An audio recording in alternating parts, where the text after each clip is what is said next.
Good Monday morning, progressives, and welcome to the January 27th, 2025 edition of Choose Views.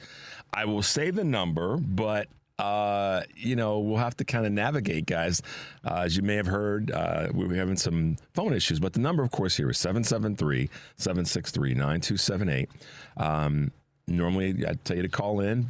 This morning, I'll tell you to text. If you're listening and you got a question or a thought, send a text to that number, and I will reply, respond, or read it on air, whatever we got to do.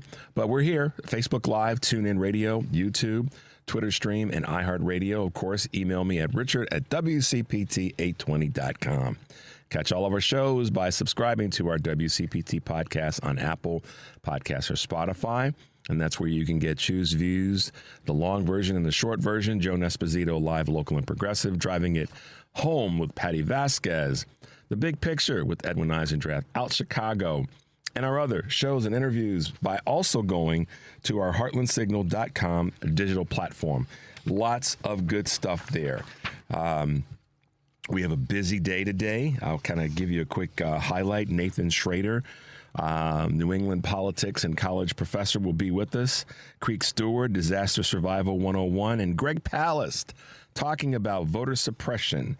So we'll be in the second hour, speaking with those three gentlemen about the things that they are, we'll say, subject matter experts in. That's probably the best way of putting it.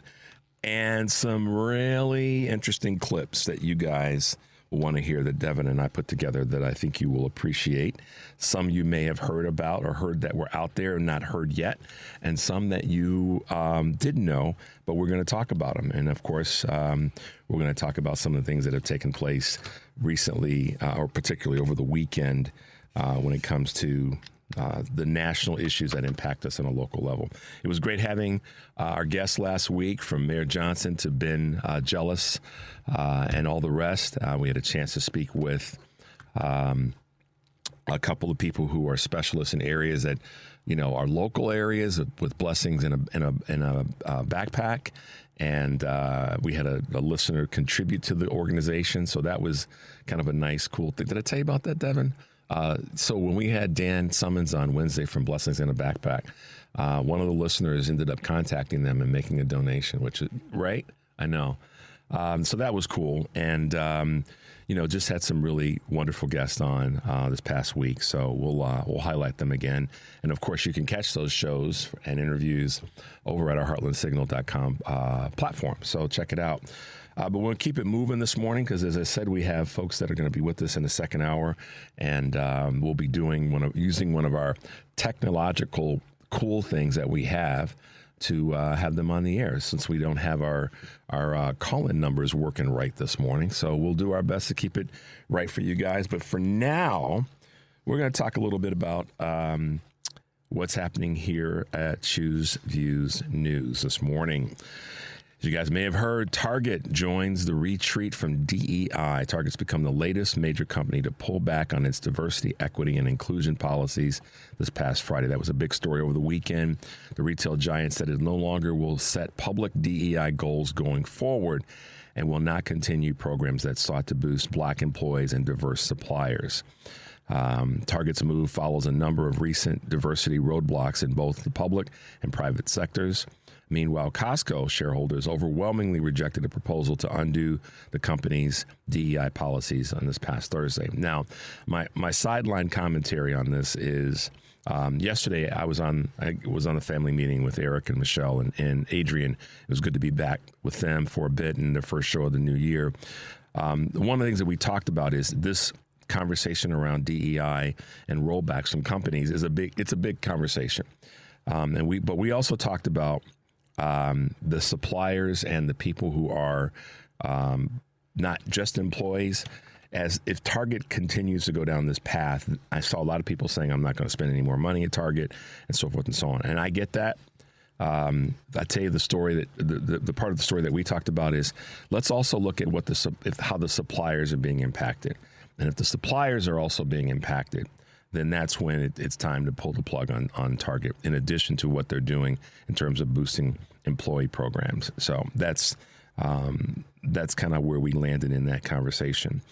All right, speaking of work-related items, unlimited PTO fraught with peril. The percentage of companies promising employees unlimited paid time off has hit its highest level ever. Yet, this seeming perk is fraught with pitfalls, according to the Wall Street Journal.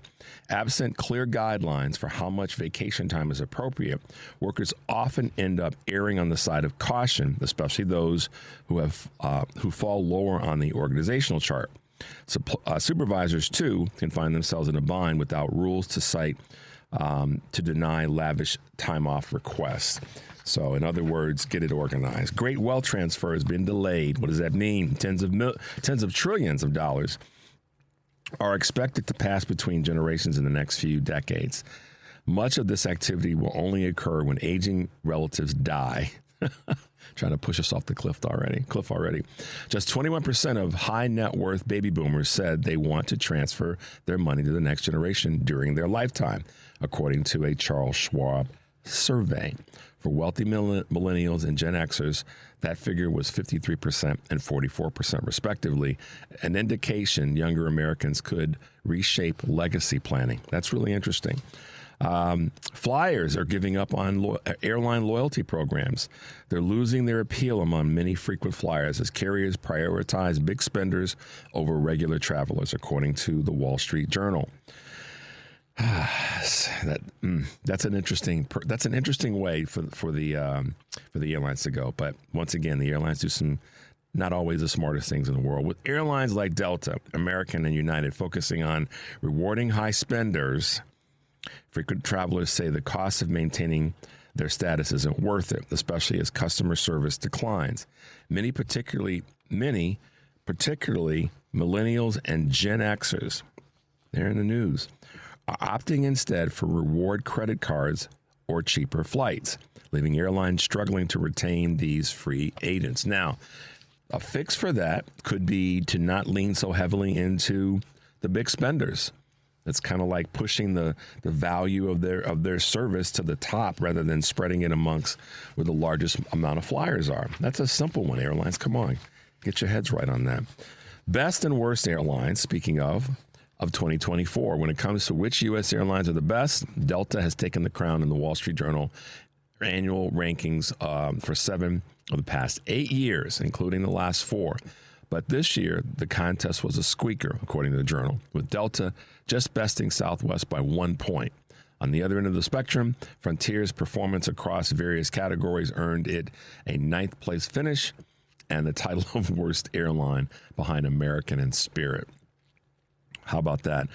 All right, last but not least, office rudeness affects women the most. Dealing with rude coworkers has always been a hassle, but new research suggests workplace incivility has a measurable impact on team contributions, and it impacts women the most. According to studies first published in the Journal of Business Ethics, women are disproportionately likely to withhold ideas at work if they perceive the environment to be hostile, whereas men and women are equally likely to speak up in more supportive teams. So in this crazy future that we're going to have in the weeks to come, months to come, the next 4 years, if you will, those are some of the things that we have to be mindful of when it comes to the workplace. And rudeness is unacceptable in any place, but particularly when you're going to be singling out certain groups. So there you go, guys. A couple of Choose Views items this Monday morning, January 27th, 2025. We always say it, Devin, but here we are. Can you believe that it's almost this month is almost over with? It just kind of flew by. It really did. But here we are. And as always, each day, I want to make sure you guys are paying attention to my colleagues. So later today, Joan Esposito will be back after taking Friday off for a long birthday weekend. Happy. And her guests include immigration attorney Kate Lincoln Goldfinch. And Kate's been with us, as well as she will have Cameron Stevenson, founding editor and chief political correspondent of the Arizona-based Copper Courier Newsroom, live, local, and progressive, weekdays from 2 to 5 here on WCPT. AM 820. Tonight, 5 to 7, guess who? Patty Vasquez is back after spending last week in Nolens, y'all. Her guests will include Chicago Community Acupuncture Clinic clinic director, Dr. Jason Bussell, and positivity expert and podcaster Jen Zanotti with some motivational Monday advice. Driving It Home with Patty Vasquez. Weeknights 5 to 7 Central on WCPT 820. And make sure if you're listening live weekdays from 2 to 5 at TuneIn at 8:20 a.m. on TuneIn from heartlandsignal.com, or tell Alexa to play WCPT from TuneIn. There you go, guys. You can check us out on all of our different socials and make sure you're plugged into the conversation. We like your contributions. We'd like to hear what you have to say. And sometimes, if that's like it will be today, just a text message. Since our number is on the fritz right now, you'll have to send us a text. But check out our programs on our different social media outlets. Okay, Devin, let's take a quick break. When we come back, I've got a couple of things I want you guys to hear. The number, of course, is 773-763-9278. This is Choose Views, and we'll be right back. It's Choose Views with Richard Chu on WCPT 820, where facts matter. Hey, guys, welcome back to Choose Views, 773-763-9278. So, we knew what was coming. We knew what's been around us in terms of ICE and their goal through the Orange Menace to push this agenda of deportation and rounding folks up. And we know that took place in various cities last week on the East Coast. And then, of course, they showed up here in Chicago on Friday. So, we're just gonna dive right into this conversation.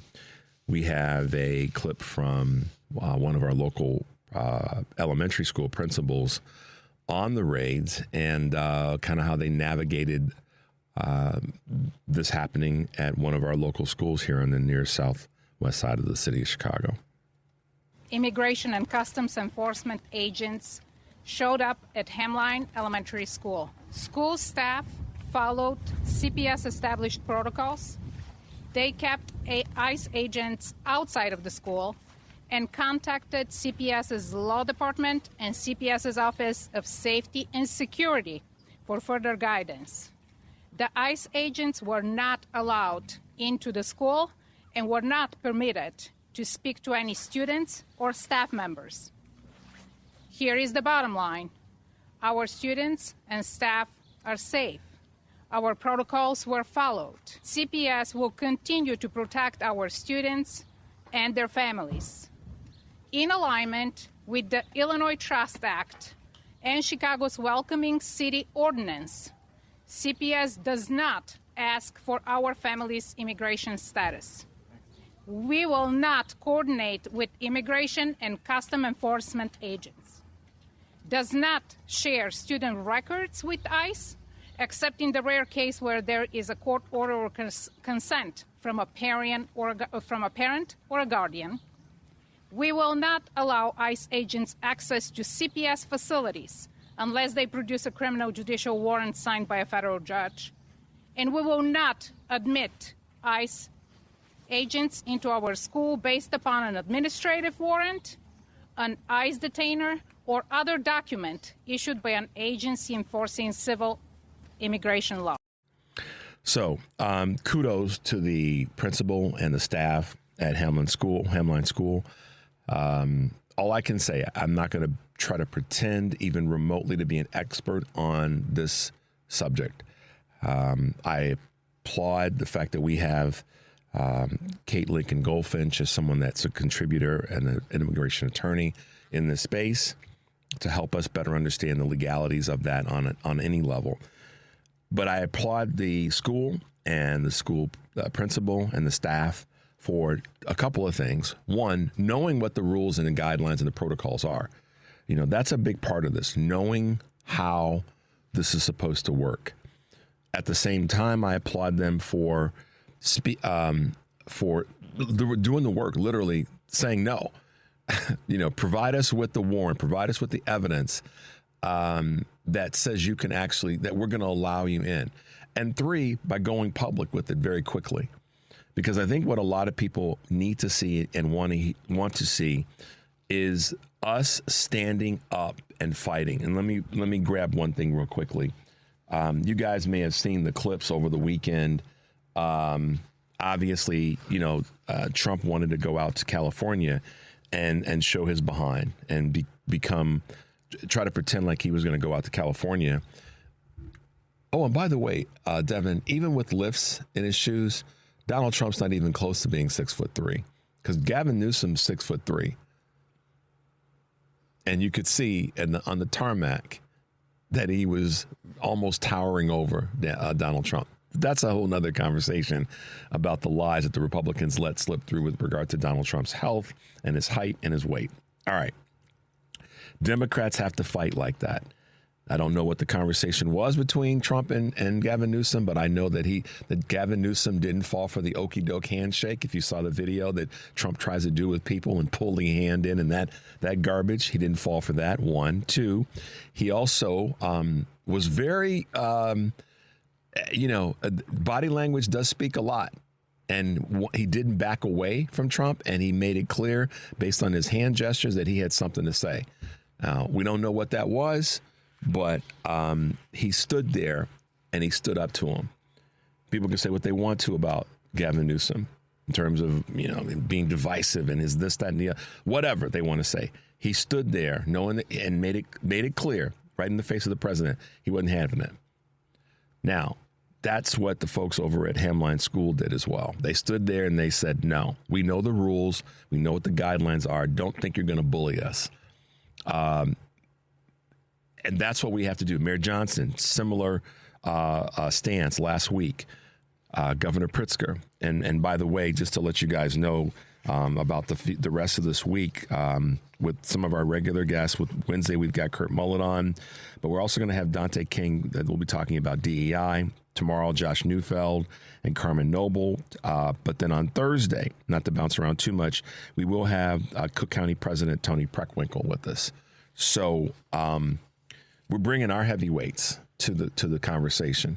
And again, my point is kudos to the folks over at Hamline Elementary who stood in the void and said, no, we know what the rules are. And until you provide us with the things that would allow you to actually have access to our school, not going to happen. Gavin Newsom, whatever he said to Trump, I don't know, but the body language was evident that he wasn't having it. And he may have said some things to make it, said, who knows? I don't want to speculate. But we saw body language does tell a lot. We have to do that.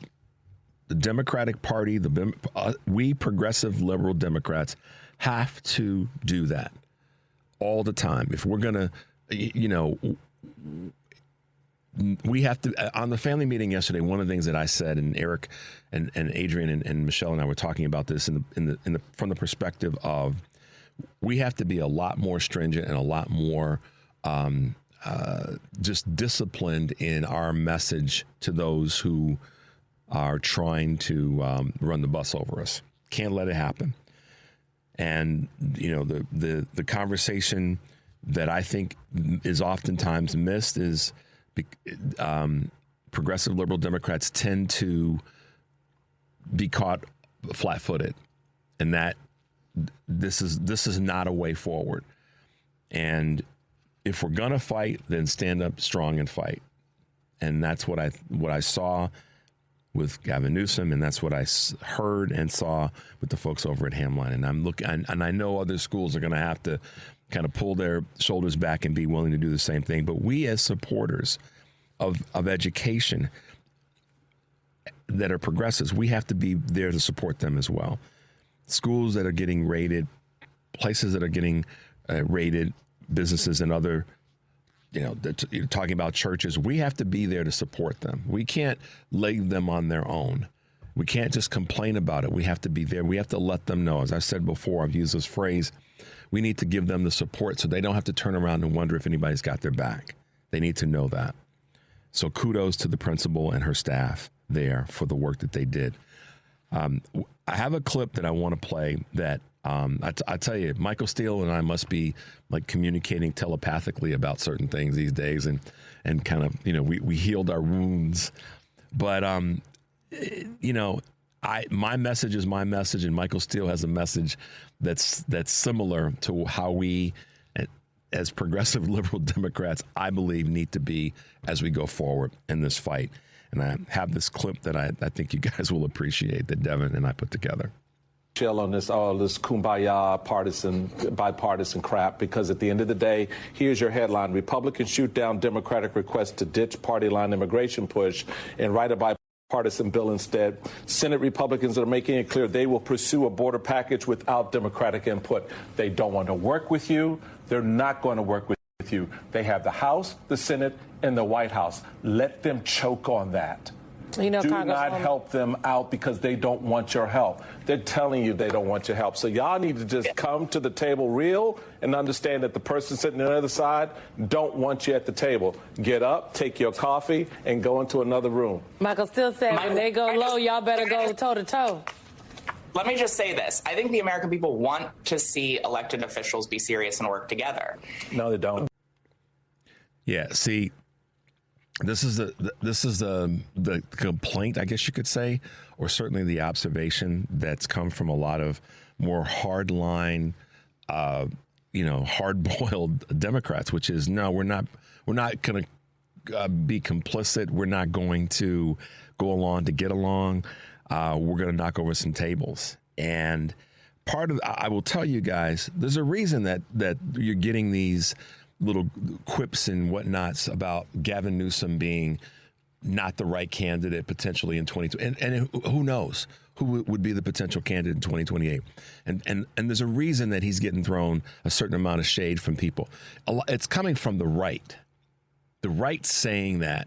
And there's some weak A Democrats that are buying into it, like any of our strong leaders. Vice President Harris got the same thing when she was running for president, and then became the candidate or the running mate for President Biden. She got the same kind of heat, which is, oh, they're divisive. They're too this. Because the Republican Party, to Michael's point, they don't want to work across the aisle. That's not their goal. They're going to throw flames at our strong candidates. And the reason that Gavin Newsom is a threat, because you watch this, any Democratic voice that steps up, whether it be Ben Jealous, Gavin Newsom, Vice President Harris, or anybody else, Wes Moore, the list goes on, that starts throwing flames at Republicans, they're going to catch this garbage from the Republicans and from the mainstream media, because it doesn't serve them well to have a Democrat that's willing to come in and knock over some tables unapologetically. When you have a school principal that steps up and speaks her mind about what's not going to happen at her school, she's going to catch some hell, because the Republican message is all about saying something that's negative about a Democrat that stands up and pushes back, or gets up, like Michael Steele said, grabs a cup of coffee and walks out of a meeting. The Democratic Party has to be that way. We have no options, no alternative. And I'm talking about on a local level, on a regional and a national level. When we go into meetings with these folks going forward, we have to walk in with the willingness, the ability's there, but the willingness to get up and walk out, and or knock over some tables, and or let them know, as Gavin Newsom, whatever he said, this, we're not here to play. And I saw how they took away Karen Bass's mic at the press conference, because she was starting to get into Trump a little bit. And so one of the people at the table pulled her mic away so she couldn't respond. I mean, that's because she was having an impact in that meeting. So this is why Democrats have to pay attention and make certain that they're doing what Gavin did, Governor Newsom, let me be respectful. Governor Newsom did what the principal at Hamline Elementary did, and what Michael Steele said. And that's be prepared, be ready, willing, and able to walk away, draw a line, and or walk away, if not both. So that's how I'm seeing it, and that's why I wanted to let you guys know it's no longer the time to sit back with our hands folded. Yeah, we've had enough time to recover to the extent of the election. And I know this past week was a lot of shock and awe. But if we really care about this thing, that means we got to fight and be much more stringent with the people that we allow at the table. So, guys, we're going to take a quick break. 773-763-9278. This is Choose Views, and we'll be right back. It's Choose Views with Richard Chew on WCPT 820, Chicago's Progressive Talk. Hey, guys, welcome back to Choose Views, 773-763-9278. So there's a lot of, we tried to tell you out there this past weekend with the combination of the raids, whether they be in the Northeast, parts of the Mid-Atlantic in terms of in Maryland and then New Jersey and Newark. Here in Chicago, I just got a text about ones that took place out in San Jose, California. There's a large number of people who have been posting things on social media that have been interviewed in different platforms that are talking about, we tried to tell you. And I came across a clip that Devin and I put together that speaks not just to the specifics of raids and to immigration necessarily, but to the general platform that many people tried to tell those that are now, crying and upset would happen. And one of those was our candidate, Vice President Kamala Harris. And a lot of people, just didn't want to pay attention. They wanted to make it about something that ultimately, and we knew this all along, wasn't going to be fixed in the blink of an eye and wasn't something that was particularly humane in terms of fixing it. And I'm talking about two different things. I'm talking about the price of goods and foods and groceries and all that, and the Middle East and Gaza. You guys may or may not. I was going to play it, but I try not to play him speaking because it's enough to have to hear it in the first place. But in Gaza, he was on Air Force One. And he basically talks about, there's an audio that says that, and just walk with me on this for a second, guys. 34-time convicted felon tells people on the news reporters on Air Force One that he'd like Egypt to take people, he'd like Jordan to take people. You're talking about 1.5 million people. We can just clean out that whole thing. Does that sound familiar to something that he said during the campaign in terms of turning Gaza into a parking lot? Trump calls to clean out Gaza and relocate Palestinians. What does that sound like, guys? And what's the end result? And who's the benefactor? Who's gonna benefit from that? So let me just play this out in our minds for a minute. In terms of, we tried to tell you. It's okay to have people be, quote, shipped off to other countries, which kind of sounds a little bit like immigration, or at least migration. Having them go to Egypt, having them go to Jordan to take people. It's okay for that to happen as it relates to immigration there. But, I know it's a different scenario. I'm not stupid. But immigration in the United States, or migration in the United States, or helping people in the United States, we got to raid folks.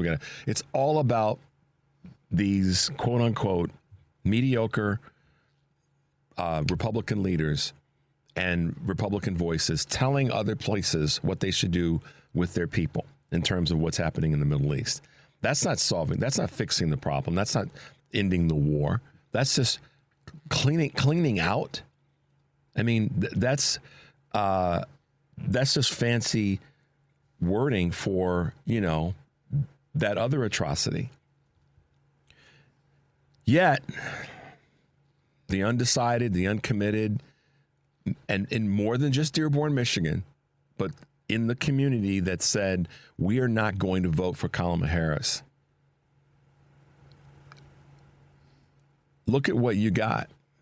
Where's Jill Stein? Frankly, where's Dr. Cornel West and many others that said that Harris was going to be detrimental to what's happening in the Middle East, when in fact the Biden-Harris administration was working diligently, hard as hell, to get us to a point where we have the ceasefire and get us to a point where the overwhelming power from the Israeli army and military, would be banked down a little bit by being able to have this ceasefire. And yeah, guys, listen, I'm not trying to pretend to be an expert in the Middle East, but I got a lot of common sense. The ceasefire was something that I thought needed to happen so that folks could, the carnage could stop. And now Trump's using language like clean out Gaza. Okay. And relocate Palestinians. Sound familiar? Historically familiar to those who've been around or have read and paid attention? Sound familiar? Okay. So my question is, where are the Jill Steins of the world and the uncommitteds that said we aren't going to vote for Harris? Biden and Harris have met, Trump's going to. What happened? Where are your voices? Quiet as church mice. Nobody's talking. Nothing. You got what you said you wanted. And it's, trust me, don't be surprised. Those folks who were uncommitted, undecided, if you will, giving yourself a name so that you can have some, purview. Don't be surprised if what Trump said about cleaning out Gaza and relocating Palestinians actually, you start to see evidence of it happening. Okay? And by the way, the war hasn't ended in one day. Neither has the price of anything gone down. In fact, some things have gone up. My point of this, guys, is so many people ran around playing the game of, Biden-Harris were the problem when, in fact, the problem was Netanyahu and Hamas. And to some extent, I want to say that you all got bamboozled, but you really didn't, because we tried to tell you. And not just in that space, but we tried to tell you in a lot of areas. And so now here we go. The raids, for those who are having to suffer from that terror, some of those people some of the people in the communities that are being raided were complicit in the conversation around, hey, we need to fix this problem and need to send y'all back. And so now there are people who are out there on various forms of media saying, we didn't think this was going to happen. This is not what I voted for. Well, weren't you paying attention? Or were you just too obstinate and willfully ignorant and arrogant? And I don't want any pain and suffering to come to anybody, but damn, we tried to tell you. And you just, couldn't be inconvenienced enough to say, oh, wow. And one more area that I didn't talk about last week because I just wanted to kind of pump my own brakes in this space. And that's the Trump pardons. And we got some clips that we'll get to and playing throughout the course of this week. May not get to them today. But the Trump pardons. Now, different circumstances, but at the end of the day, this is where I have to kind of put a spotlight. And I've been sitting on this for a couple days just because I wanted to make sure I had my thoughts together. The 1,500 plus criminals that Trump let out and that Republicans are trying to justify should have been let out of prison over things that they admitted to in court and were convicted for. Now he's put these dangerous people back out in the street to do what? Who knows? By comparison, I don't see any effort to help get people out of jail that look like me for minor non-violent crimes. In fact, doing everything they can to make sure that the bail that's needed stays in place so that they can't afford the bail to get out to actually then get to trial. But just with the stroke of a pen, and the majority of the people that were in jail for these federal crimes from J6, they don't look like me. So for those who say oftentimes things like, hey, Chew, you guys always make it about race or about gender, that's because it always is. It's just that some people are too weak to acknowledge that and want to live in their little bubble that it's not. That's a fact. Whether you want to accept it or not, different story. But we tried to tell you, and we tried to let people know that the Middle East, this is the direction that Trump was going to more than likely want to go because of his buddy Netanyahu. Tried to tell you that. And when it comes to what's happening with immigration and deportation, for those who said that they wanted to, kind of put their heads in the sand, or they're only going to go after the people that are the bad people and all that. Why are you rolling up on a school then? So this is that we tried to tell you, and, I don't want to sound like I'm being cruel, but we did try to tell you. And here's where we are. We got a clip that Vice President Harris during the campaign, tried to make it clear, and we put this one together that I thought you guys would appreciate. Donald Trump, what his plan is for Black America. Ask him. I'll tell you what it is. Look at Project 2025. Project 2025 tells you the plan includes making police departments have stop and frisk policies. The plan includes making it more difficult for workers to receive overtime pay. The plan includes ending the ability of Medicare to negotiate drug prices. You know what we have done? He said he would. We did, which means that's how we brought down the cost of prescription medication. His plan includes making it more difficult for working people to get by and to destroy our democracy. You know what he says he'll do? Terminate the Constitution of the United States. That's right. Let me remind folks, you know what's in the Constitution of the United States? The Fourth Amendment, which protects you against unreasonable searches and seizures. The Fifth Amendment, the Sixth Amendment, the 14th Amendment. And he's going to terminate the Constitution of the United States, which in most of those amendments, one thing or another was about a movement spurred by Black people to ensure that we would be equally protected under the law. Come on. So we tried to tell you, whatever community you're from that didn't show up to vote or that did vote and voted for this, Orange Menace. And it's sobering. It flat out is. And at the same time, it's inspiring because we have to continue to build our community. Don't get me wrong. I'm not going down that negative path. Not at all. I'm just pointing out that we really tried to tell folks. And then the message is specific to the people who didn't listen in specific categories. And that includes folks who said that in the Black community said, what has she done for, what have Harris and Biden done for the Black community? Well, I can laundry list it, but you should have paid attention. The Hispanic community, I can laundry list it, but you should have paid attention. The LGBTQ community, uncommitted, the list goes on. We tried to tell you. And because of that, now people are suffering. It wasn't about the fact that Vice President Harris didn't do enough, didn't have enough time. I hear all this conversation about all these things. No, it wasn't, folks. Stop telling that doggone lie. It was purely about one thing.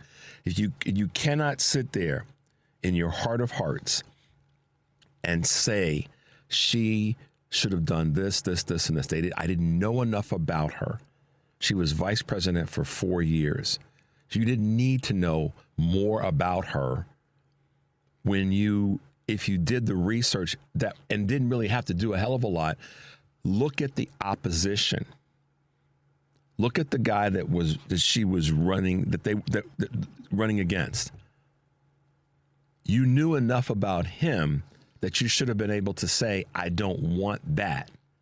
But yet, this is the same person that says clean out Gaza and relocate Palestinians.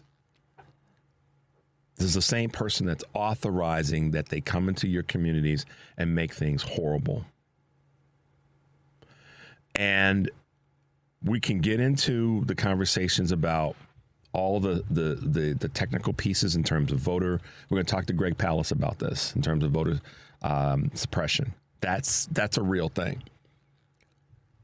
But at the same time, the people that voted, that didn't get suppressed, that voted for it consciously, voted for the right, voted for the carnage, because they didn't think things were going to happen the way in which we tried to tell you that they would.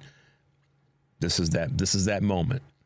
It's been less than a week, and we've already seen these items happening. So, guys, we're going to take another quick break. The number is 773-763-9278. This is Choose Views, and we'll be right back. Welcome back to Choose Views with Richard Chew on WCPT 820, Chicago's Progressive Talk. Hey, guys, welcome back to Choose Views, 773-763-9278. So, yeah, I know that we had some different commentary regarding the Hamlin Elementary and what happened, and back and forth about if it were ICE or if it were Secret Service and all the rest, that apparently they said was a threat to an individual. But the point I'm making about this is that wherever there is anywhere in the country where there is a potential raid, particularly and specifically at a school and or a church, they need to know what the guidelines are so that they can make sure that they're not allowing people into the schools that shouldn't be there without the proper warrants. That at the end of the day, that's the conversation that we have to keep having. And, you know, in making sure that we're clear about what those rules are. And I applaud the school for having, even though that situation happened, what I think matters is that the school knew what the rules were under any circumstances for anybody coming into the school without having the proper warrants for doing that. So we got that cleaned up, and I'm hoping that other school officials here in Chicago and the greater Cook County are prepared for it, because it's here. It's not even coming. It's here. So we had another clip that I thought would be good for you guys to hear that really does kind of lean into how people are seeing the what do you want to call it? We'll say, as we've entitled this one, "Don't Hate the People and Just Use the Culture." Check this one out, guys. If you hate immigrants and you're for the mass deportations, hate them all the way. Stay out of beautiful Mexico, stay out of the beautiful beaches, retire in your own country. I never want to see you go to another Mexican restaurant to order enchiladas, burritos, tacos, margaritas, none of that. You're not even allowed to have Taco Bell, even though that's a knockoff version of Mexican food. Never touch another bottle or shot of tequila in your life ever again. Don't go visit beautiful Mexico, stay out of Tulum, Cancun, Puerto Vallarta, all of those. Go visit Nebraska, go visit Kansas, stay out of beautiful Mexico, go visit the red states that you love so much. Clean your own house and mow your own lawn. Get in the field and start picking fruit. Go build the houses, and I want to see you pop them up quick. No more listening to salsa, merengue, bachata, reggaeton, cumbias, none of that. Listen to your own music. You don't get to love the culture, but hate the people that created the culture. And if you're a Latino that hates immigrants and that is for the mass deportations, never in your life use that Latino card ever again, because you just use it when it benefits you. Call yourself a gringo, act as white as you can, and let me know if they see you as one of them. Yeah, so I like what she says. Call yourself a gringo. We talked about this a little bit yesterday in the family meeting in terms of adjacency, and a lot of people who fell into the trap of thinking that some of these things weren't going to happen, and their security blanket was the adjacency to white privilege. And sure enough, that's out there. What do we mean by that? People who said, this is not going to happen to me. This is not going to happen to me in certain communities. And so, you know, we also know that is a part of why that 53% of white women voted again for Trump. They wanted to have proximity to the power structure. And that's a real thing, guys. I know some people, it's tough to hear it. It's tough to, someone say, oh my gosh, what is it? Why is he leaning into this conversation about this again? Because it's one of the biggest undiscussed parts of the problem. It's if you're as agile and as great as you say you are, then why would you have a problem with there being people, in our communities, in our societies doing what they do? Striving to survive and striving to get ahead. Why would you be an advocate for voter suppression if you were all that good? So a lot of it's the exposure of mediocrity of our majority community. As I said yesterday, and I'll say it again, I've said it before, a lot of people don't like the fact that the people who are competing and getting stuff done that don't look like them, that are brown-skinned people or are women. And so this is directed at people for a reason. It's like, why would you get behind voter suppression? Why would you get behind people who say that we're going to take away things that doesn't take a damn thing away from you? Why would you say we aren't going to let them have? It's not impacting you. Goods and services being made available to people and protection systems and tools and benefits to make sure that an overbearing society doesn't take advantage of the least among us. That doesn't hurt you. How selfish of it is you to think that I don't want those people voting? Because if they vote, that means I'm not. No, it doesn't. I don't want those people having access to medical care and benefits and other things that are going to, allow for their lives to be a little bit better. That doesn't hurt you or take away from you. It just shows it shows two things in my opinion, rather. One is it shows your selfishness. One. Two, it shows your mediocrity. If you don't want somebody else to get something that's not taking away from you, that will allow them to benefit and to thrive, then that shows that you're actually kind of a weak person. Well, I don't want them to have those benefits over there. I don't want them to get that stuff. It's not taken away from you. I mean, literally, somebody that this is what cracks me up about it. A person that lives in a certain community, anywhere in the country, doesn't want someone across the nation to have access to certain safety mechanisms, certain tools that would allow their lives to have a little bit more peace. You want to vote for people that will take away those things. A company buying into the fear of not having, let me put it this way. We'll use Target as an example. How does taking away from their programs in the DEI space really help the people on the other side of that? So if you're, quote, a person that is not of color, not of our communities of color, or of the LGBTQ community, or a woman, why would you be worried about that person getting certain barriers taken away that you put there? There's only two reasons. It's because either you're selfish or you're afraid of your mediocrity being exposed. There's no other reasons. You can make up, excuses, but those aren't reasons. You talk about a level playing field, making the country better and all these other, catchphrases and words. But at the end of the day, those who set up those obstacles and those barriers and there's those forms of giving you privilege just gave you privilege. So stop, leaning into taking away things from people, because as the data's coming in, we got folks, we've got vegetables and farm items, produce and all the rest that are not being tended to in different parts of the country because people are afraid to go to work. So they're rotting. How is that going to bring the price of those items down on a micro or a macro level? It's not going to happen. But yet, because you were worried about somebody getting something that would benefit their lives that wouldn't take away from yours. See, that's the thing. If it were taking away from yours, I could see that. But none of the things that have come through with these executive orders are none of them take away from you or actually give you more. So I lean in the direction that you're just a selfish person.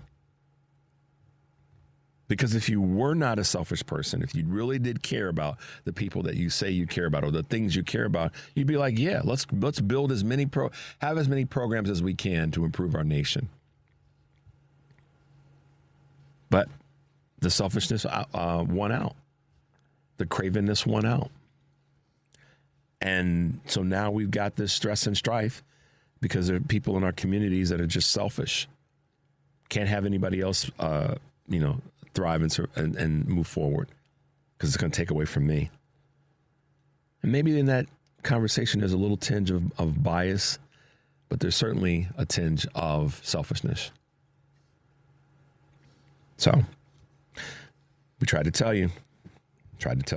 Guys, we got to take a quick break. Number, of course, is 773-763-9278. When we come back, hopefully we'll be talking to some of our guests about things that are going on in our communities. This is Choose Views. Choose Views, and we'll be right back. Welcome to Choose Views with Richard Chew. Get ready to dive into a world of insightful conversations and thought-provoking discussions. As progressives, our job is to have an all-inclusive, full-on assault with all of our players. A show that will focus on moving our political, social, economic, gender, and cultural conversation forward. And all of our players means all of our players. It's Choose Views. And now, here's your host, Richard Chew. Hey, good morning and welcome back to Choose Views, second hour today here on January 27, 2025. I love it when we have the smart folks with us. and by that, I mean we were fortunate this morning to have a colleague and certainly one of the people that's one of those smart folks out there in this political conversation, and that would be Dr. Nathan Shrader, Associate Professor of Politics, New England College, Chair of the Department of Politics, New England College, Co-Director of NEC Center for Civic Engagement. When do you have time to sleep, Dr. Nathan? Well, look, unfortunately, in the era of Trump 2.0, not too much time. Welcome to Choose Views and welcome to WCPT. Thank you for being with us, and I can say this right out of the gate: we are going to have you back.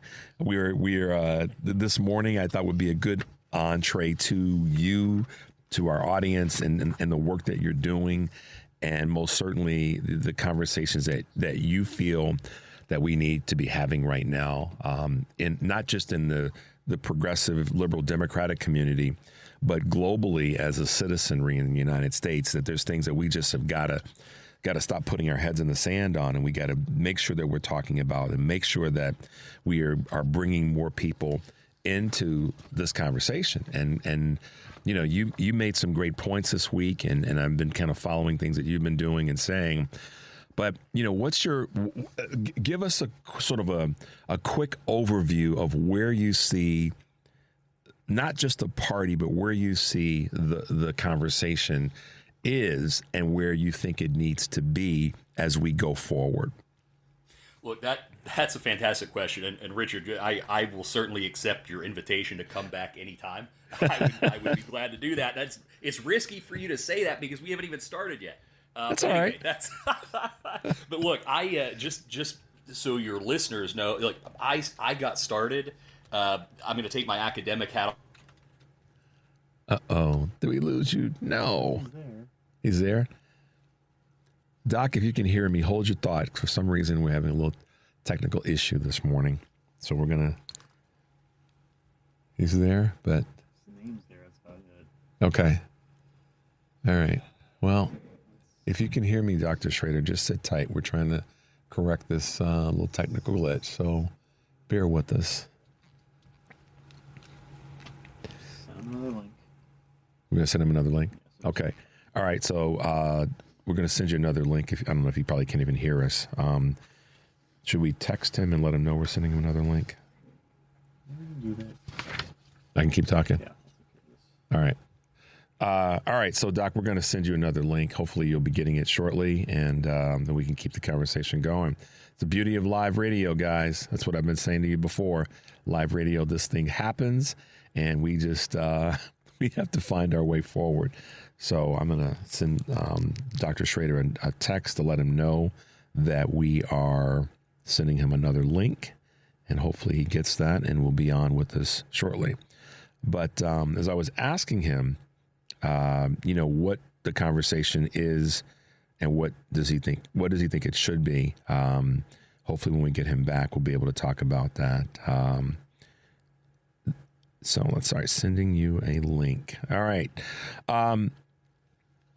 One of the things about the work that he's been doing and some of the work that he's done in the past, he's been a political analyst on television, radio, online, and so forth. And, he's studied this conversation around the art of politics and governance. And he knows from his experience where people, based on his experience, he understands what we have to force ourselves to do and conversations that we have to force ourselves to have. Without that, what tends to happen, according to his writings and according to the work that he does, we just continue to wash, rinse, and repeat. And so that's one of the reasons that I wanted to be able to have him on the show this morning, and is to talk about how to address some of these double standards that are out there, most recent, the criticizing of Bishop Buddy, and, what we need to do on a day-to-day level to deal with this, wave of misinformation and disinformation. We have him back? Yes, I'm back. I don't know what happened there. I apologize. That's okay. We got you back, and that's what matters. So, as I was saying, the question around what is it that what do you think the conversation has to be right now for the, quote, progressive liberal democratic team, if you will? I think this is the $1 million question, and I think that there has to be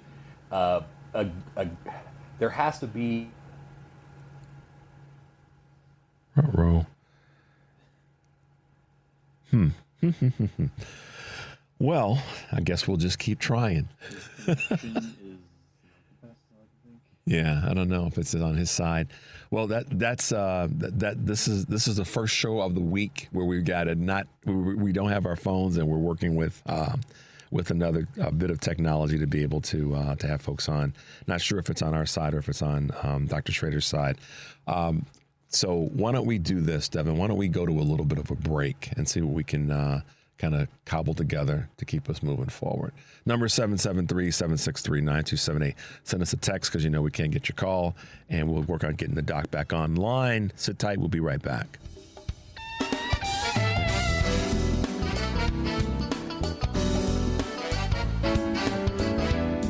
All right, guys, I think we're going to try again. Dive in. Nathan, go for it. Where are we with this current conversation? What do we need to be talking about, and what do we need to be forging ahead on? Right. And so, Richard, and I continued talking, even though I think I got cut off, so I don't know what you heard. But one of the things I've noticed in the last 20 years, especially since the 2004's election, Republican and conservative activists, right, tend to be engaged 365 days a year, 24/7. And oftentimes the Democratic or It must be on Nathan's side because we've got you loud and clear.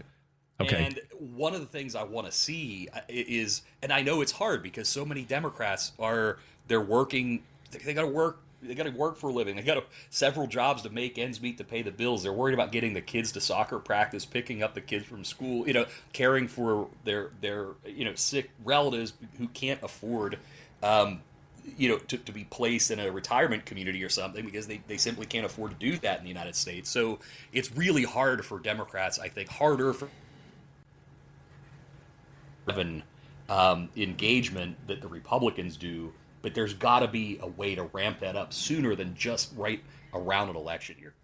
Yeah, it's got to be a regular, day-to-day, ongoing conversation. We can't wait. I've been saying since the election that we have to start right now. Yes, folks got to catch their breath. They got to, get their feel-good back on and go for it. We can't wait. That's one of the things that has happened way too many times after an election is people take a break.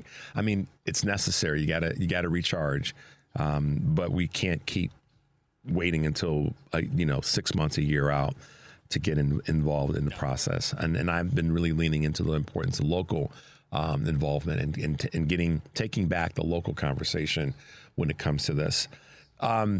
Nathan, tell us a little bit about what you see with regard to this double standard in the way that the news media has covered the Biden presidency and how they covered Trump. Yeah, this has been nagging me for 4 years. I felt like ever since President Biden came into office, he had the kind of the typical the early honeymoon period, with the news media, like most presidents do. But then as soon as his approval ratings started to dip, the nature of the coverage of the Biden presidency took a very sharp turn towards sort of the just negativity and pessimism. And it's a healthy thing to be pessimistic about our leaders in this country. That's important, but it felt like that President Biden and his administration could do nothing right. And so instead, now what we're seeing, and we saw it throughout Trump's first term, in my view, we saw it during the course of the campaign. The news, the mainstream press. I'm an ACLU member. I'll defend the press the day I die. But they have treated Donald Trump with kid gloves, and in my view, normalizing this really dangerous, erratic, illiberal behavior. They aren't telling the public, well, wait, this is what he's doing, but this isn't normal. It's being reported, well, this is just what the president's doing, or this is what the president says or does. But the context is not given for just how far away from our democratic ideals his actions and behavior really have been. And I think part of that falls on the shoulders of the news media and the way they're covering him.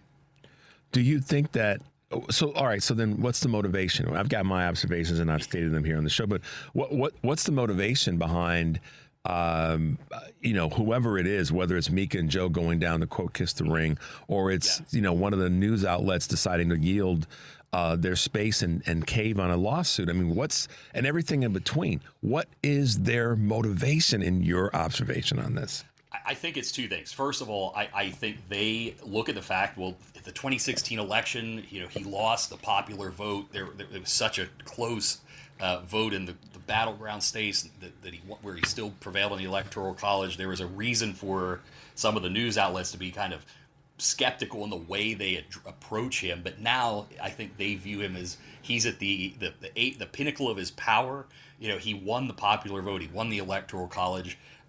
Let's not anger him too much, because he has enough pull with a certain segment of the electorate where he can drive down their ratings. He can prevent people from going on the sites and clicking on certain news stories. I think part of that is just strictly kind of profit motive, right? The other piece is, I'm not so sure that I think that there are some in the press, and I give them all the credit in the world for this. They view their job as to be sort of just the unbiased, the reporter of the news. Well, that's okay, but the thing is, when we have outrageous things happening like these, the raids of elementary schools, and what we're seeing on a daily basis from the administration, we don't have time for that right now in this country. I mean, remember Jack Kennedy quoted Dante with the hottest places in hell are reserved for those who in times of great crisis maintain their neutrality. And I think that's that.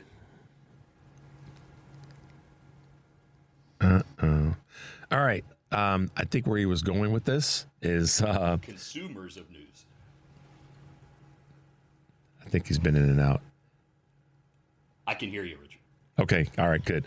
No, that point is so well taken, so well made, and so well taken. And Dr. King talked about it in terms of, the pastors that were keeping quiet during the carnage of the civil rights movement were more detrimental to the process than the ones who were, at least speaking up, but maybe not in the right way.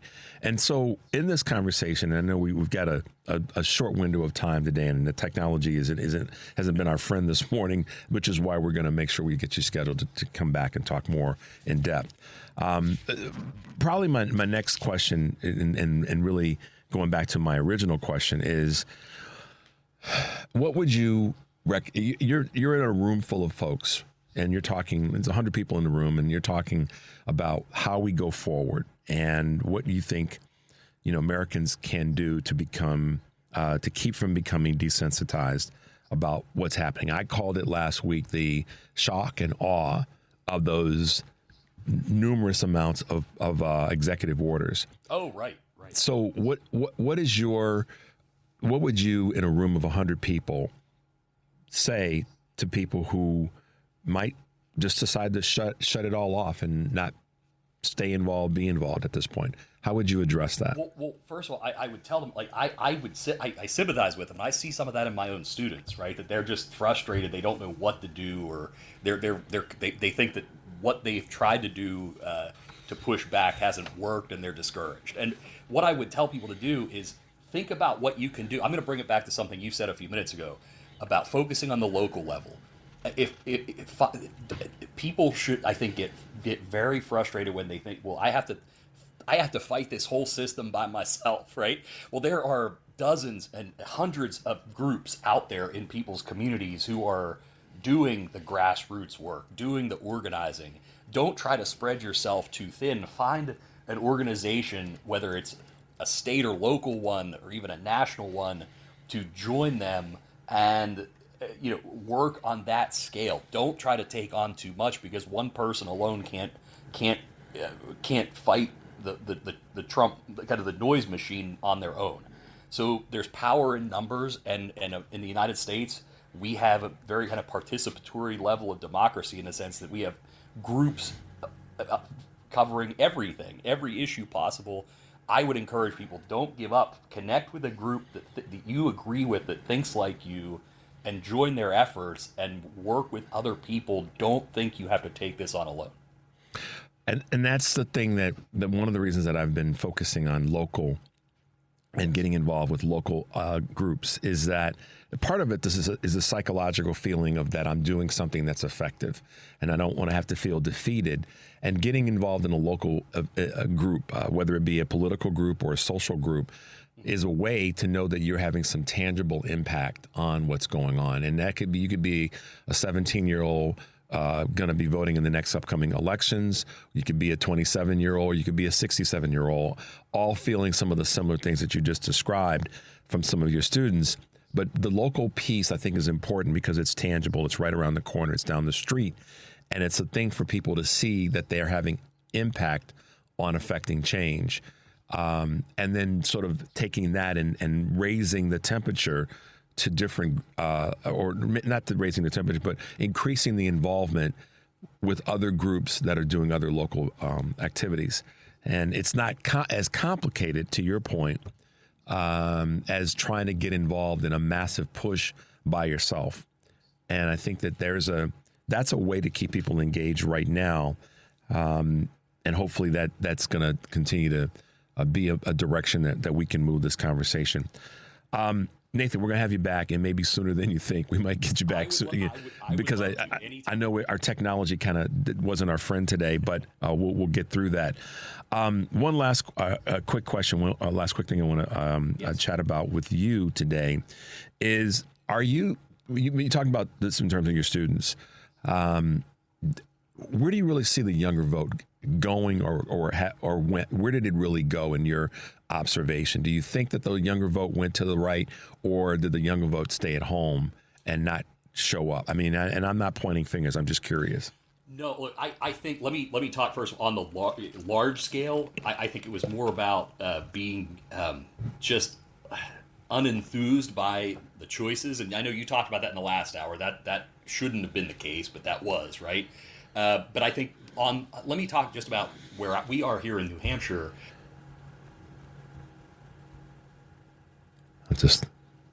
Electorate.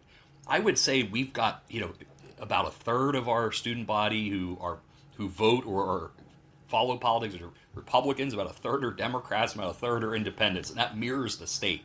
So we've got a really interesting microcosm right here on our campus of. And I did not sense this movement to the right. I sense this movement, just this general frustration with the options and the feeling that nobody's really speaking to them.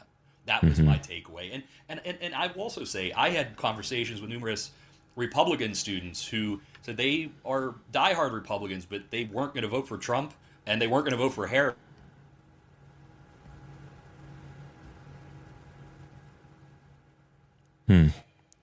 making a great point, David. We kind of missed you on that. They weren't going to vote for Trump. They weren't going to vote for Harris. Is the last thing that we heard you say. Did we lose him completely? He's there. Okay. Rasa frasa. Nathan, if you can hear me, man, I know that you're probably dropping some knowledge on us, and I apologize that this is happening. Not sure if it's on your end or on ours, but either way, let's not make this any crazier for you. You've been patient with the process. Nathan, we're going to do this to keep things moving forward. We're going to go to a quick break, and then we've got to keep moving forward.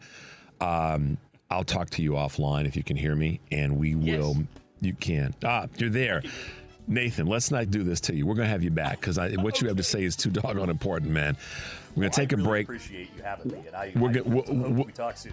Oh, we will. We'll get this back together offline and try to plug you back in because I want to talk to you about this. So thanks for being with us this morning. Sorry about the craziness with technology. It's okay. But we'll get it figured out, and we'll have you back sometime real soon. Does that sound okay? That sounds great to me. Thank you. All right. Thanks so much for being with us this morning. Nathan Shrader, guys, 773-763-9278. We're going to take a quick break, and we're going to try to fit it all in as best we can. This is Choose Views. We'll be right back. You're listening to Choose Views with Richard Chu on WCPT 820, Chicago's Progressive Talk. Hey, guys. Welcome back to Choose Views. 773-763-9278. Gotten some great text messages. Let me just do a couple quick house cleaning items. We've got potentially 2 other guests that will be with us this morning, and we may just kind of merge them together to kind of eliminate some of the issues. Thanks to Nathan for being with us, and whatever was happening from a technological standpoint, we will have him back on because I want to have his comment, his experience and observation in the education field and the work that he's doing out in New England is important. And so we'll definitely have him back, hopefully sooner than later. Now, it's possible that we'll have... Greg, are you there? Yes, Greg is here. Hey, good morning. Hey, Greg, listen, it's been a wonky, wacky morning with technology. So we may, hopefully your signal won't be in and out, but we'll do our best to kind of plow ourselves through it. And we may be joined by another person that we were supposed to have on earlier, but we'll fit them in. Someone that you'll probably appreciate having as part of the call. He's a disaster survival expert in terms of how to deal with some of this crazy weather patterns that we're having. But hey guys, one of our lifelong, friends in the conversation, Greg Pallas, is with us this morning. And as you guys know, Greg has been on WCPT before and certainly been here on Choose Views before. And Greg hits it right on the screws, to use a golf terminology, when it comes to talking about voter suppression. And when we had Greg with us before, we talked about his latest production, Vigilante, which has just been phenomenal in the exposure of voter fraud and voter fraud and the people that are out there trying to hunt down this process. And Greg, talk a little bit about where you are in this conversation around Trump lost, voter suppression won in this most recent election. I've had a couple people that have sent me text messages already this morning anticipating you being on. So tell us what your numbers are showing. Tell us what the data is showing in this conversation. Okay, Richard. Can you hear me, Richard? I just want to make sure. You can hear you great. You sound fantastic. Okay, then get ready for this. Take out your pencils. Take out your calculators. No, you don't have to do that. Go to gregpallas.com, and you can read the article, Trump lost, vote suppression won. Here are the numbers. For those who don't know Greg Pallas, I'm an investigative reporter for 25 years for The Guardian, BBC Television, and Rolling Stone. I've been on the vote suppression beat. And vote suppression, by the way, is a very fancy term for shafting black people out of their vote. And before I was an investigative reporter, I was a forensic economist. In fact, I believe it or not, I studied under Milton Friedman at the University of Chicago, and that's where I got my degree. And I taught statistics at Indiana U in Gary. And so here's what, and then I became an expert for the Justice Department on these issues. I'm a numbers guy. Here are the numbers. That's what you want, Richard. You won't like to hear this, but here's the truth. I've, with a very careful calculations, that's why it took me a couple of months. Vote suppression stole 3,565,000 votes, 3.5 million votes from Kamala Harris's total. And that would have won her also, by the way, looking into the numbers, Wisconsin, Michigan, Pennsylvania, Georgia. If not for shafting people of color out of their vote, and I'll go through some of the numbers, how that happens, Kamala Harris would have won this thing with 286 electoral votes. But Jim Crow is alive and well in too much of America these days. So, for example, and this is not from Greg Pallas' head. I didn't have a dream about this. I get these numbers from what's called the United States Elections Assistance Commission. We actually have an agency which not only counts the votes in America, but counts the non-votes in America. We're here's America's nasty little secret, Richard. We don't count all the votes. We don't let everyone vote, in particular voters of color. So here's some of the numbers. This is the federal government official figures hidden in plain sight. The last election before the 2024 election, 4,776,706 voters, to be exact. So almost 5 million voters were purged from the voter rolls without evidence. Now, when I say purged, that means that Richard Chu's name has been taken off the voter rolls in Chicago. Now, if it were anyone's vote, it wouldn't matter if it were random. It's not. I went through, and if it were legit, hey, people who are illegal voters shouldn't be on the voter rolls, Richard. But for the ACLU of Georgia and Black Voters Matter Fund, I don't know if the great Latasha Brown, I did a technical legal report, and also this is for the Reverend Jesse Jackson Rainbow Push, the technical report on Georgia, and we found 198,000 names of people who were told that they couldn't vote because they had moved from Georgia or Atlanta. And in fact, every single one of those 198,000 people were legal voters, overwhelmingly African American. There was also some young voters, in other words, voters of color, their color being blue. And we're not guessing. I used the experts from Amazon and Microsoft to work with me and went through name by name by name. And it's not just names, Richard. I was at the polling station in Atlanta when, if you watch my film, which you can get at gregpallas.com, by the way, for gratis, you will see a young woman in tears because her grandmother, 92 years old, and I have her on camera, her name is Christine Jordan, voting at the same station in Atlanta for 50 years. And in the last election, they simply threw her out. This 98-year-old woman says she didn't live there anymore. I went to her house, and I know that she still lives there because it was down the street, and there on the wall was a picture of her cousin having dinner with her 50 years earlier, Martin Luther King. This is Martin Luther King's cousin. They knocked her off. We had 2,100,000 mail-in ballots disqualified.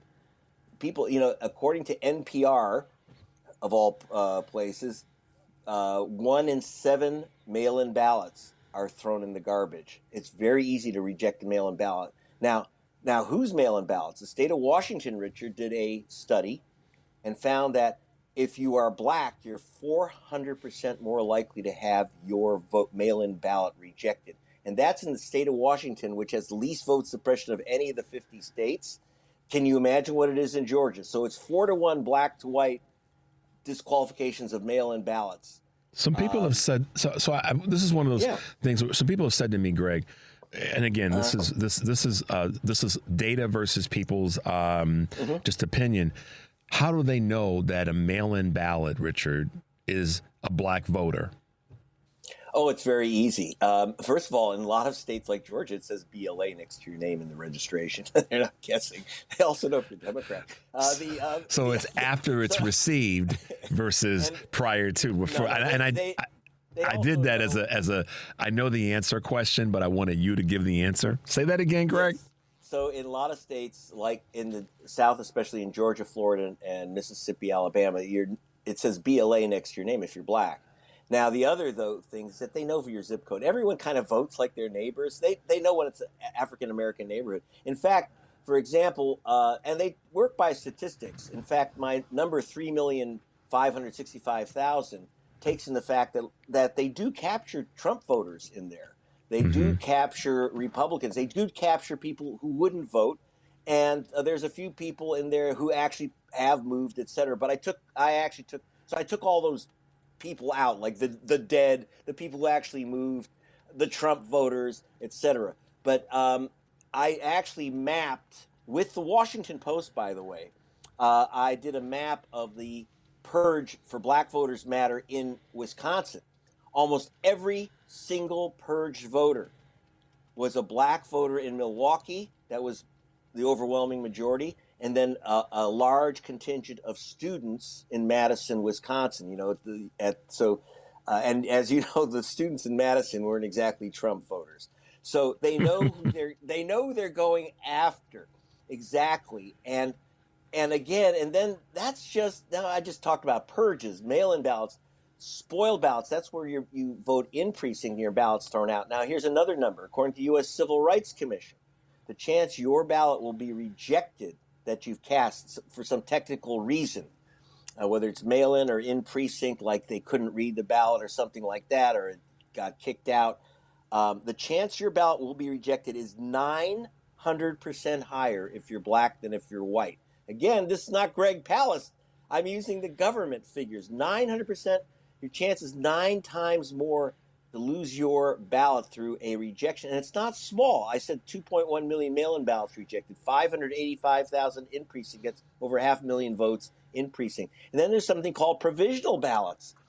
Now, so if you're purged or that they can't find your ballot, they say, don't worry about it. The little old lady behind the desk says, just fill out this ballot, just fill out this paper ballot, stick it in an envelope, fill that out, and they'll check it later and count it. Oh, no, they won't.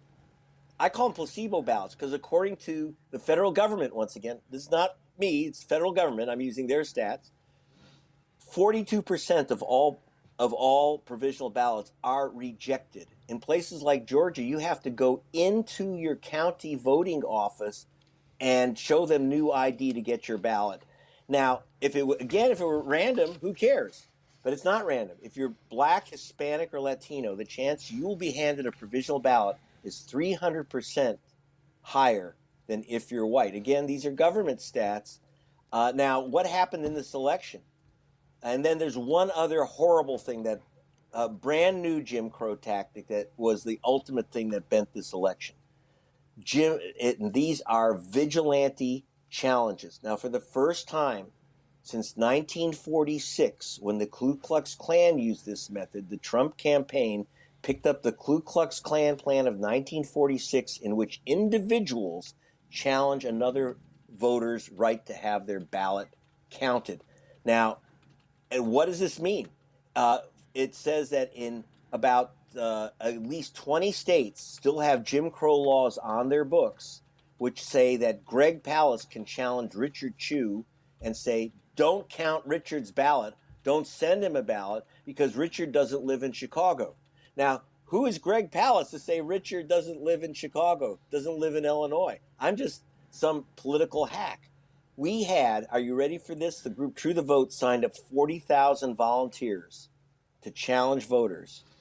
And this old Ku Klux Klan thing of an individual challenging a voter, and it works in 20 states. And how many? Hey, Greg. So this is the question that pops into my mind, and I wrote this down. How many of those states, of those 20, did that apply? Or I'm sorry, how many of those were the quote unquote battleground / swing states where that happened? What's the overlay of that? Pennsylvania and Georgia were absolutely spun by this mass challenge. It's one of the big vigilante challengers. Now, let me give you some numbers here. It's pretty horrible. The group True the Vote, the main Trump front group, which is mounting the challenges, by the beginning of August, it challenged 317,886 people. That's 1/3 of people. Their goal, announced goal, that's what they themselves admitted. Then they when I caught that number, they took it off their website. But their goal was 2 million. In fact, you'll see my producer, Martin Sheen, at the beginning of the film Vigilantes, Inc. he explains that they are on their way to challenging 2 million. Cleta Mitchell, who's Trump's lawyer, mounted challenges in Philadelphia. Who lives there? And her group called Eagle AI was challenging tens of thousands of people with a goal of 250,000 challenges. Now, what does this mean? Let me tell you how it breaks down. We called 800 of the challenged people. We did a big sample, a big statistically relevant sample, because I am a statistician.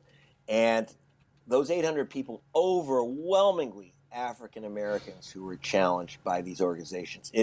What's the base of the challenge? That black people stuff ballot boxes, black people stuff drop boxes, and this is the group that created this hysteria with this film 2000 Mules, calling all these black men. They claimed that tens of thousands of black men were paid $10 a piece to stuff in extra ballots into ballot drop boxes in Philadelphia and in Atlanta and in Arizona and Phoenix. Those are Latinos who were supposedly stuffing ballot boxes. By the way, the group was sued because every person that they showed supposedly stuffing in a ballot was a legal voter, and they've been sued into a fare thee well. But it doesn't matter. Donald Trump took the oath of office based on these challenges. One challenge, I was with Major Gamaliel Turner. Now, this is one of the Pentagon's top experts on warfare of the future. He was creating new weapons for Ukraine, and he was sent by the president from his base at Fort Benning, Georgia, to California, and they took away. His vote was challenged not by a government official, but by the chairman of the Republican Party in southern Georgia. This is an African. By the way, I should say we're on radio. General Turner is, if you go to gregpalast.com and read my article, you will see he is definitely very African American. He's a guy. He's a guy that was in. That's actually part of the documentary and Vigilantes. Is that right? So, yes. Greg, we're going to take a quick break. When I come back, I want to talk about technology in this space of voter suppression and the issue with vote counts. But let's take a quick break. When we come back, I want to ask you a question in that space. The number is 773-763-9278. Guys, we got Greg Palast with us this morning talking about voter suppression, the 2024 election, and how we go forward. This is Choose Views, and we'll be right back.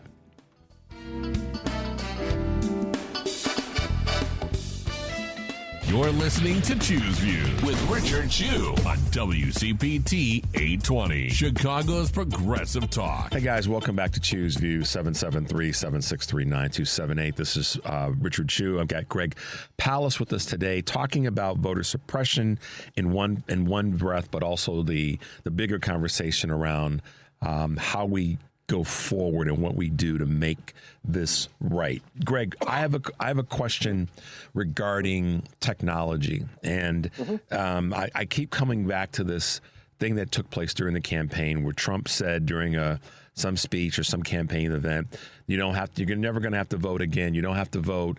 We're going to, take care of it, whatever the wording exactly was. And then the other thing that most recently came out where he was applauding or praising Elon, knowing the numbers and knowing, the votes and this, that, and the other. And then, of course, that election night thing that 4 hours before the election, Musk knew the outcome in certain states. Okay.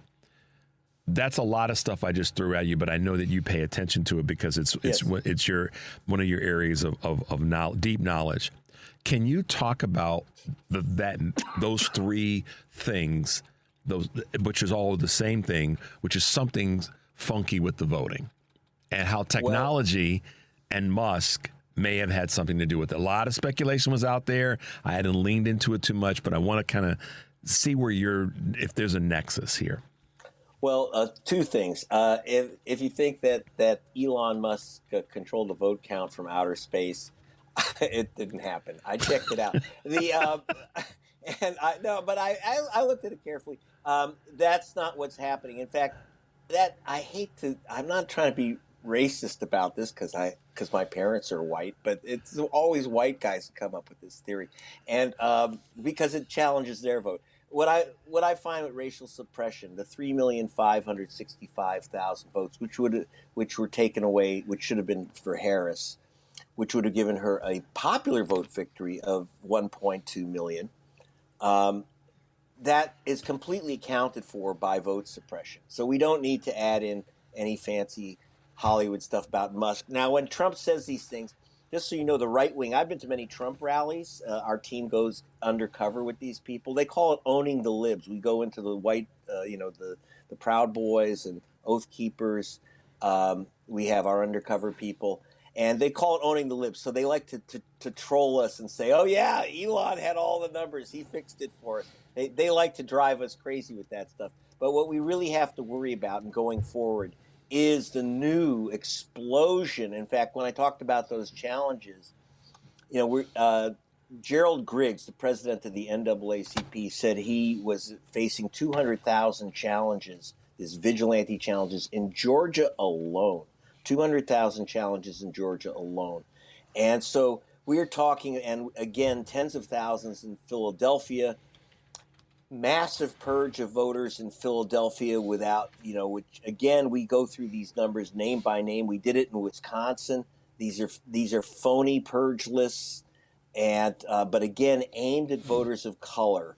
And what we really have to worry about when Trump says there won't be another election, because with the acceleration of the return of old Jim Crow tactics, the massive challenge of voters, the rejection of mail-in ballots, things like in Georgia, for example, which was key to Trump's so-called victory, is that you have the vast majority of African Americans in Georgia vote by mail in early or mainly by drop box. And so what they did was they shuttered the drop boxes. You had a 90% drop in drop box voting. And that's the way that most black people voted in Atlanta. And what they did was they decreased the number of drop boxes by 75% in black counties and increased the number of drop boxes in white counties. This is what steals elections away. And in fact, in Texas, where Rodney Ellis, the first black commissioner of Harris County, Texas, now that's Houston. Now, I don't know if many people know this, but Houston has the highest black population of any city in America. Yep. And they were going to mail out ballots, 2.5 million ballots to all the Houstonians for the election 4 years ago in 2020. And Ken Paxton, the Republican Attorney General of Texas, stopped it, and he proudly stopped the mailing of the ballots to Black Houston. And he said, and he got on Steve Bannon's podcast and said, if it weren't for stopping mail-in ballots out of Houston, Trump would have lost Texas. That's Texas. I'm not talking here about Arizona. I'm talking Texas. So the Republican Party itself had said, if it were not for our vote suppression campaign, Trump would have lost Texas. Now, and alone the state elections that would have been equally impacted because it's Texas, and people could keep asking this question, Greg. How does Texas, with the shift, so to speak, the shift of the population that has taken place, how does Texas keep coming up red, not just in terms of the national election, but their state elected officials? And how does, someone like Colin Allred lose to Ted Cruz? And so, this is where, so first of all, let me press pause. Thank you for addressing the Elon Musk factor, as people have been trying to say in terms of, that part of this.